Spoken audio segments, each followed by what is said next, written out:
Today I'm going to be kicking off a video where I am revisiting one of my favorite books of all time, Migrations by Charlotte McConaghy.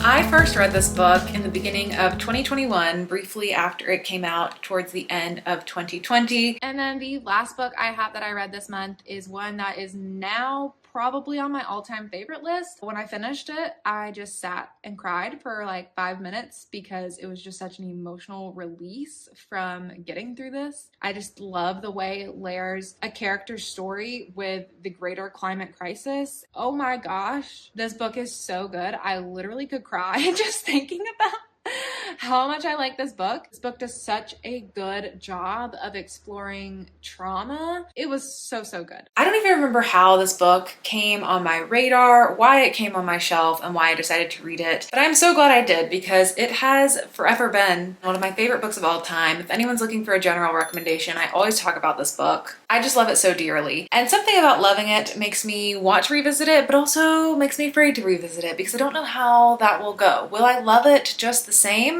I don't know. And so this is a little bit of an experiment in that way. I've been thinking about doing this for a while where I just revisit my favorite books and document my experience with them. I love having reading vlogs for books that I loved, but you just don't know going into a book if you're going to love it or not. So the first time you're reading, maybe it got in a reading vlog, maybe it didn't. And I don't think this one ended up in a reading vlog at all. Maybe I'm wrong. Maybe it is documented somewhere, but I don't think it is. And I think it would just be fun to do a little bit of a deep dive in some of my favorites and create a little capsule here. So if this goes well, this very well may be kicking off a series where I keep doing this with my favorite books of all time, revisiting them, spotlighting them, convincing you to read them if you haven't yet. Hopefully, my opinions do not drastically differ though when I revisit these books. So we're gonna see. I am reading this for my in-person book club this month, which is what sort of reinvigorated me to finally commit to this idea and to give it a go. So I'm very excited to be jumping back into this book, and I'll take you along my experience of going back through it and just seeing how it goes.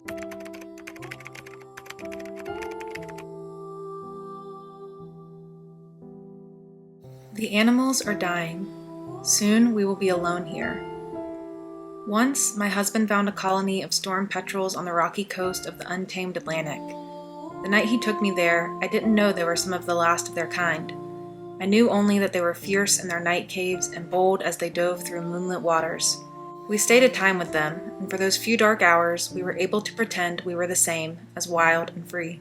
Once, when the animals were going, really and truly, and not just in warnings of dark futures, but now, right now, in mass extinctions we could see and feel, I decided to follow a bird over an ocean. Maybe I was hoping it would lead me to where they'd all fled, all those of its kind, all the creatures we thought we'd killed. Maybe I thought I'd discover whatever cruel thing drove me to leave people and places and everything, always. Or maybe I was just hoping the bird's final migration would show me a place to belong. Once, it was birds who gave birth to a fiercer me. I'm halfway through Migrations now. I've just been flying through it because I love it so much. And I feel like I might look a little crazy right now because I've been feeling terrible all day. And hopefully this is not foreshadowing to me being sick. But I'm going to end my night out with finishing the rest of Migrations, so I wanted to give a little midway update before I do that. I am absolutely loving it just as much as I did the first time, maybe even more because I'm appreciating it so much more going back from the beginning, knowing what I know. There are some things I have forgotten. There's like a major element that I remember, but there's some things going on with some other characters that I don't remember exactly what was going on there. So it's nice to still have some surprises in store while I'm reading it, but it's also nice to revisit the story and know what to look for in how the story is being built. Your main character is this woman named Franny Stone, and she is just in a really dark place in life. The story is a little bit of a cli-fi, climate fiction, 5 minutes in the future type of story where climate change is causing a lot of animals to go extinct, including these birds, the Arctic terns, which Franny is really fascinated by. These Arctic terns have like the longest migration flight paths out of birds, and they're really resilient, and she's really interested in them, and they're dying out, and they're getting ready to go on their migration path flying from, I think, Greenland to Antarctica. That's the path the story's taking. And it very well might be the last time these birds ever make that migration because there's so few left that they might die off after this. And she is determined to follow them on their final migration, but she doesn't have a path to do that. And so she has to convince someone to take her on their boat. And she ends up doing that. And the story follows her while she is on the boat, getting to know this very eccentric crew of fishermen on this journey, following these birds on this final migration. In between that, you're getting flashbacks, coming to understand more of Franny and what put her in this dark place and what's going on with her headspace now and why she is doing this. And it is just so beautifully done. The way she crafts her stories is just so smart. This mystery element that's coming along, the way this human journey is mirroring these elements of what's going on in nature and the environment and vice versa. Her writing just makes me fall in love with nature even more. I just love all of these little things. Watching these characters, interactions with nature. Franny as a character is so interesting too, and how she has these like bird-like qualities about her. She is a very flighty person who cannot stay stuck in one place for long. And then she's obsessed with these birds, and it's something magical. This book is magical. Charlotte McConaghy's writing is magical. I love it so much. Once I finish the book, I will go into a spoilery section in the end and highlight more specific things I love about the book, but I'll just leave it there for now in case you're just following along with the journey with the book in a non-spoilery capacity. I am so excited to finish it and get back to you with my final thoughts. I finished, and I do think my perspective may have slightly changed, but not for the book in my appreciation of it, but in a way where I know if I read this today for the first time, I would maybe just give it a 4-star instead of a 5, but it's still special to me. It's still getting that 5-star. It's still a favorite of all time. I think part of what maybe affects that experience is now having read 3 of Charlotte McConaghy's books, they all follow very similar types of stories, types of characters, types of tones. And so I think if I was approaching this book as the 3rd I was reading from her, maybe it wouldn't be my favorite, but because it was the 1st, I still love it. I still appreciate it. And I had a really fantastic time revisiting this book and rereading it. I really just do not reread books very much at all. I can think of probably fewer than 5 books I've reread in the time that I've had my channel since 2020. It is not something I do very often. I typically just prefer to be reading new things and expanding on what I've been reading, but I did have a good time with rereading this, and I do think that this is something I want to continue throughout the year, revisiting at least a couple more of my favorite books and documenting them in this way. All of the things that I appreciated about this book the first go around are the same things I appreciated about it this time. One of the new things that I think I appreciated more this time is the way this story is crafted and the way it weaves the timelines together. There's a version of this book where you could have just followed Franny from the beginning, going on this journey, knowing everything about her, understanding her past, and then seeing what choices she makes along the journey with all that information. But instead, you meet this character who is very mysterious to you. You do not know anything about Franny and why she's doing this, what motivates her, why these birds specifically, why this journey right now. You're just plopped in with her character, watching her go through these experiences, and then you get these little hints, these little moments that make you like question, like, oh, why is she doing this? Why is she experiencing this? Why did this thing come up? And slowly throughout time, the answers to those questions are revealed to you through these flashbacks where you see like, oh, actually this is what happened to her, and this is why she's doing this thing, and this is actually true about her character, and here's how she got from point A to point B, which I think is a really smart choice on this author's behalf too, to really just like throw you in this story, throw you in this crazy atmosphere of being on this boat, going from the top of the world to the bottom of the world in these harsh conditions with these absolute strangers, and just slowly revealing the character to you over time, which just really maintains a great sense of mystery, a great sense of intrigue, and it's just a really smart execution. To summarize my experience with the book, I made a list of what I think makes the book great and what are some things that you should maybe know about the book and maybe some critiques that I would have of it now. What I think is most successful about this story is how effectively it communicates the tone and the atmosphere. This is a book that is seeped in this feeling of melancholy and grief and trauma, and it portrays those themes so well. It's also just a great work of environmental fiction. The way that nature is infused through the story, the appreciation of nature, the concern for nature, seeing the connections these characters have with animals and the environment, their own unique perspectives, the challenges they're facing, the challenges the world is facing, the kind of ethical dilemmas that you ask when you're working in preservation work, all of that really is effectively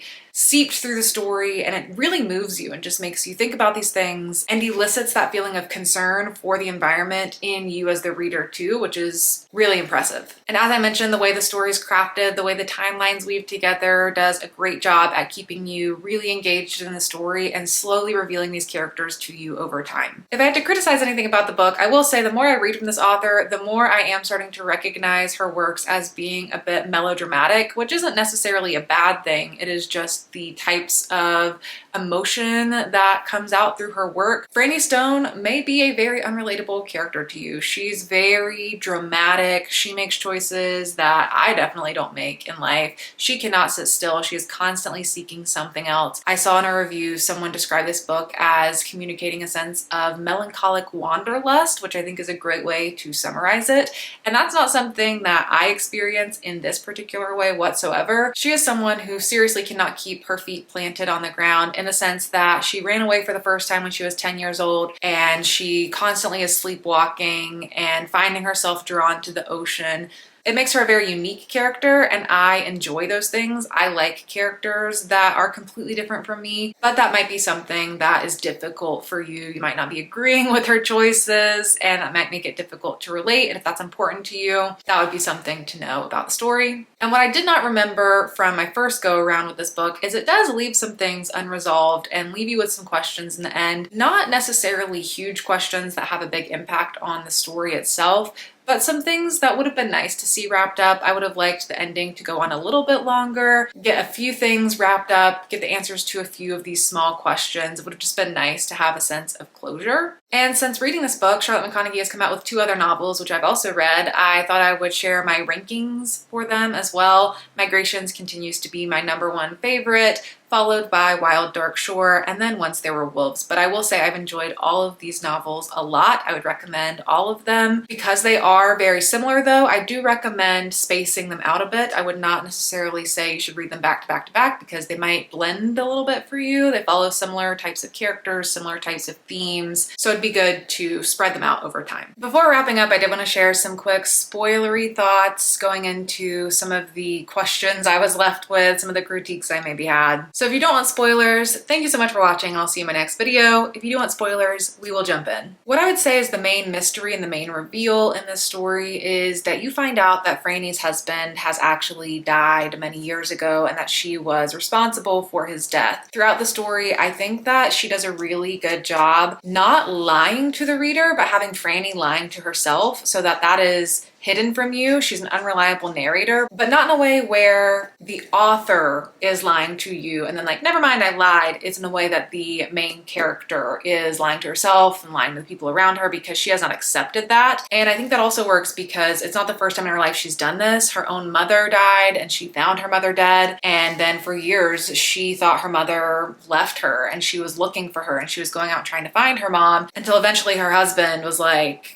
hey, you know what happened. Like, I went through the police and I found out what happened. You are the one who found her. And then she pieces all together and remembers it. So I think pairing those things together did help make it more convincing that she would be able to not accept and forget that her husband has died. She's writing him letters, she's thinking about him all the time. And I think in some capacity, you can tell she does know it happened. She's like, oh, I wish Niall could be here. And like, I wish we would have these things together again in the future, which you think is because he left her and that their marriage is on the rocks because she keeps leaving him. And so I think that was just done well. I really liked knowing that he was dead, revisiting the story and seeing how she did that. I think that was cool. Also, I really like how she ties together all these themes of like drowning or losing air. Like her mom ended up hanging herself and so she suffocated. There was this part on page 215 where it ties it all up. She says, my father strangled a man to death. My mother hung herself with a rope about her neck. Edith drowned on the fluid in her lungs, and my body suffocated our daughter. I dream of choking, and I wake to find myself trying to steal the air from you. There's something broken in my family. It's most broken in me. This is a conversation she's having with her husband because she keeps sleepwalking and like choking him while she's